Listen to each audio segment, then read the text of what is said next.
you should become a polyglot in 2024. So the title of this video isn't probably entirely accurate. I don't think you should necessarily become a polyglot unless of course you really want to and it can only benefit you. But just moving into it, this video is more about the benefits of being multilingual and ideally more than 2 languages. So being multilingual is basically one of the most impressive things a person can do. So if you had on a resume, for example, that you have the ability to speak multiple languages, or even just in day-to-day life telling people, there's no one who doesn't automatically respect that. Like I had a manager once that spoke, I think, 8 languages, and that I didn't even know that. And just the way I saw him after that was so much more. I saw him as much more of an intelligent person simply because he could speak 8 languages and he proved it to me. So there's no one who won't instantly respect you when they see that. And the good thing about learning languages is you only have to do it once and then you just have to keep them basically dormant. So you just have to use them a bit to make sure you don't forget them. And not many people are going to like massively quiz you on it. So you don't have to pull out literally everything. But as long as you can speak those languages, still there's no one really that won't be impressed by that unless they just hate you, but even so they probably still respect you for it. Learning a second language also enhances your brain's ability to focus.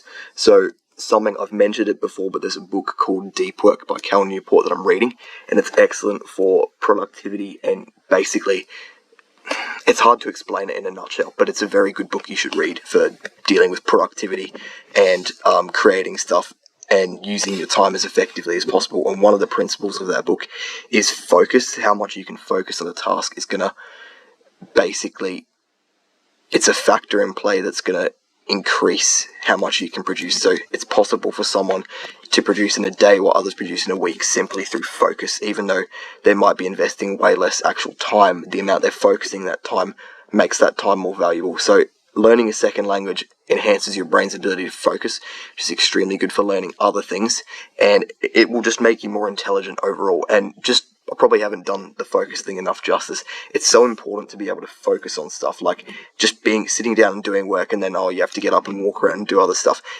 Everyone's like that nowadays because of social media and other things, so the ability to actually focus on work is incredibly important.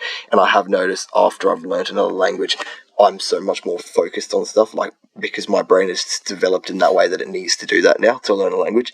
It's also very good with other things. Obviously there's plenty of stuff that do self-discipline, but language learning obviously does that because it's a very long and tedious process that most people give up on. So if you've actually done it, you're beating basically everyone because everyone else gave up.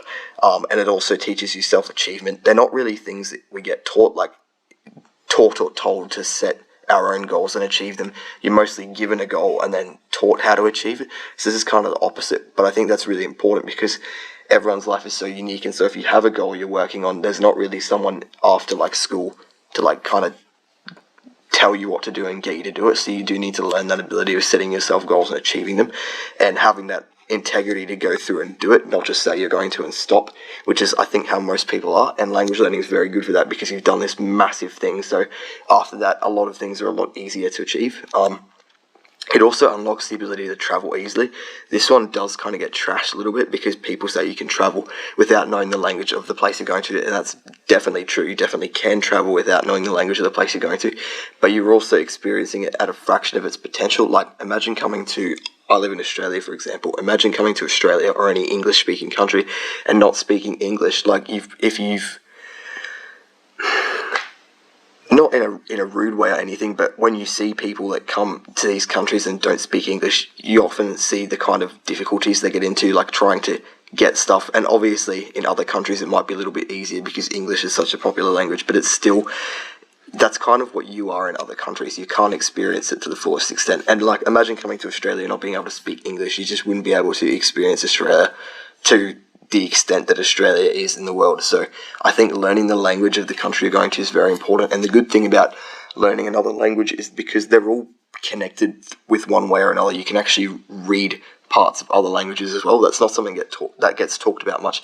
If you read Italian, if you can speak Italian, for example, you can basically read basic French and Spanish. I've proven this. I can literally read basic French now. I read the first chapter of an Ollie Richards book with minimal French teaching myself. It was basically just the fact that I knew Italian, and Spanish is even easier. I haven't tried the other Romance languages really, but it is, I'm sure it's probably similar. So you actually can read parts of other languages if you can speak more than one, because you just kind of realize what it's similar to and it makes sense. Obviously, you're not very good at it, but you can kind of read other stuff, and that's especially useful in places like Europe where you can just travel between countries on the mainland. So yeah, I think being multilingual is a very, very good thing for you, and I think everyone should probably do it at some point, because it really isn't that much of an investment and you carry it your whole life. So how do you start? You literally just have to start with one. So don't try and learn 5 languages at once. I mean, you can if you want to, but it's going to be really hard, and you definitely shouldn't if you're a beginner. But pick one language, preferably something easy, and preferably something, I guess, if you're planning on learning all the Romance languages, for example, or all the Nordic languages, you pick one of them, and then you can do the rest later, and they'll be easier, instead of just learning them all over the place. But it's up to you, and of course you can change your mind probably along the way. So there's not really a secret trick to get past learning a few languages. You literally just have to do it. So pick one to start with and just commit to that one, learn it. And what I can tell you though is after that, the next few are a fraction of the difficulty. Even if they're, like for example, I learned Italian and now I'm learning Russian. It's probably easier to learn Russian now, even though Russian's a harder language, because I've already learned one language. So that's the difference between how much easier the second language is, even though it can be a much harder language, but you'll probably be better at it just because you've done it once. And obviously staying consistent is the most important thing. And one other thing as well, I have been working on a website, so the link for that will be in the description. If you've ever had any language learning problems, like finding the right resources, you don't know explanations for stuff, you're having all these problems, building a website basically with guides for every single language is completely free, and it will help you with all that. So definitely check it out. It's not currently fully operational, but you can have a look at the homepage and stuff. But thank you for listening.